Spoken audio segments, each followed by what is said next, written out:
자, 안타까운 뉴스입니다. 최근에 북한에서 우리나라의 주식과 부동산을 거래하게 될 수도 있다고 해서 논란이 되고 있습니다. 한 번 더 강조를 하겠습니다. 자, 북한의 기업과 자본이 우리나라의 주식과 부동산을 거래하게 될 수도 있다고 합니다. 최근 통일부에서는 북한의 기업들이 이제 우리나라 내에서 영리 활동을 가능하게 하도록 이른바 남북교류협력법 개정안이라는 것을 입법 예고했다고 합니다. 자, 사실 이 소식은 얼마 전에도 한번 나왔던 소식이기도 하고 저도 다룬 적이 있었습니다만 최근 부동산 커뮤니티 등을 통해서 다시 한번 뒤늦게 논란이 되고 있는 겁니다.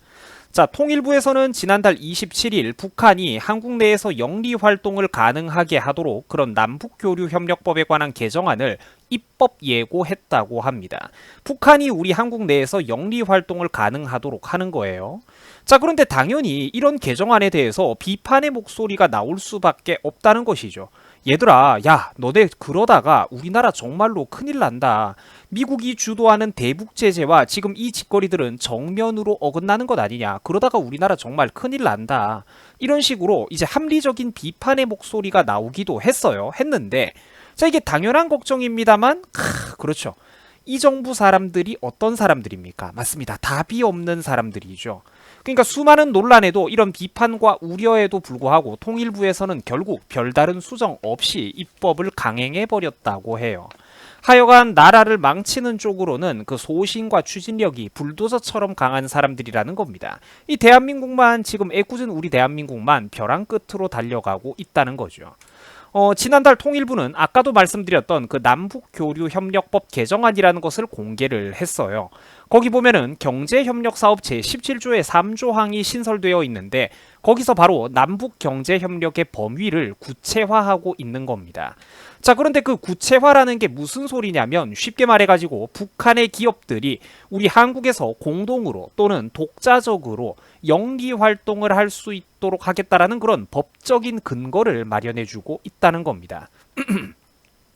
그러니까 다시 말해가지고 적국의 자본이 우리 한국에서 활개치고 다닐 수 있도록 합법적인 틀을 마련해 주겠다라는 것이죠. 당연히 이런 것들은 도저히 정상적인 정부의 행동이 아니라는 겁니다. 구체적으로 어떤 문제가 발생할 수 있느냐? 예를 들면 이런 거예요. 북한의 기업과 자본들이 대놓고 우리 한국의 주식과 부동산 그리고 저작권 같은 것들을 소유할 수도 있다라는 것입니다. 자, 그래가지고 지금 보시다시피 이렇게 우리 언론에서도 이번 사태에 대해서만큼은 그렇게 비판을 하는 수많은 뉴스 자료들이 쏟아져 나오고 있다는 겁니다. 정상적인 기자들이라면 비판을 하는 게 당연한 거겠죠. 자, 그리고 국민들, 네티즌들도 당연히 뿔이 났습니다. 기사 제목부터도 그렇습니다만 제가 좀 읽어드리자면 지금 현재 네티즌들 역시 다음과 같은 반응을 보이고 있습니다. 그러니까 밑에 있는 지금 이렇게 큰 세 가지의 줄을 제가 읽어드릴 건데, 자, 1번 국민들은 집을 못 사게 하면서 북한이 주워가도록 하는 것 아니냐. 2번 조만간 청담동에 김정은이가 직접 등기를 올릴 수도 있겠다. 3번 국민들한테는 평소 그렇게 실거주를 하라고 그렇게 강조를 하더니 북한 사람들은 어떻게 거주를 하겠다라는 것이냐, 걔네들만 특별 대우냐, 천룡인이냐 등등 합당한 비판 여론들이 줄을 잇고 있다는 것입니다. 자, 결국 이런 식으로 우리 대한민국의 국민들 그리고 자국민들만 바보 취급을 받고 있어요. 그런데 정작 그 사이에 우리나라 사람들만 이렇게 바보 취급을 받고 있는 사이에 정작 외국 사람들, 특히 그 중에서도 중국 사람들은 무려 3조 원이 넘는 규모로 우리나라 아파트와 부동산을 쓸어 담아가고 있는 상황입니다, 여러분.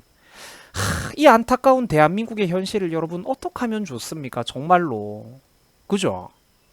내가 진짜 가능만 하다면 독재를 해서라도 우리 대한민국을 제발 좀 정상적인 궤도로 돌려놓고 싶다니까요. 정말로 이게 진심으로.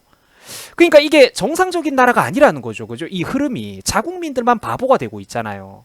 외국 사람들이 권리를 오히려 우선적인 대우, 특별 대우를 받고 있지 않습니까? 정상적인 나라가 아니라는 것이죠. 잘못됐다는 거예요. 정말로 이런 거는. 그래가지고 최근 통합당에서도 목소리를 내고 있을 정도예요.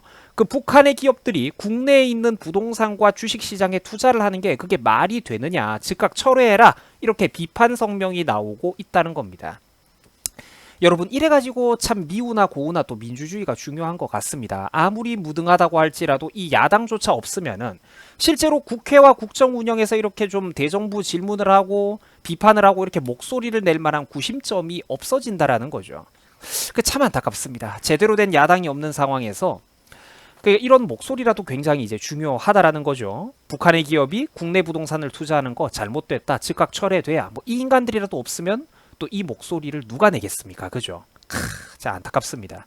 자, 이는 그러니까 또 우리가 생각을 해보면은 이 북한 기업이 국내 부동산과 주식 시장에 투자하는 거는 또 당연히 잘못될 수밖에 없는 게 요런 것들이 유엔 안보리 결의에도 정면으로 위반이 된다는 겁니다. 뿐만 아니라 문 정부의 국정 우선순위도 심히 의심스럽다라는 것이죠. 하여간 우리 대한민국의 정치 수준을 보면은 참 불쌍한 나라입니다. 이 뉴스 자료도 한번 보세요. 그 외국인들이 문정부에 들어가지고 지난 3년 동안 이제 국내 아파트를 2만 건 이상 취득했다고 합니다. 외국 사람들이 3년간 국내 아파트를 2만 건 이상 취득했다고 해요. 근데 그 중에서도 더욱더 심각한 것은 중국 사람들이 60% 이상이라는 겁니다. 자, 자국민들은 내가 살 집이 없어가지고 많은 고통을 받고 있는데 문정부는 항상 우리나라의 자국민들보다는 다른 나라 사람들을 우선시하고 있다라는 거예요. 그런데 냉정하게 생각해 보면은 사실 이거는 국민들 스스로가 잘못한 부분도 있습니다. 왜냐?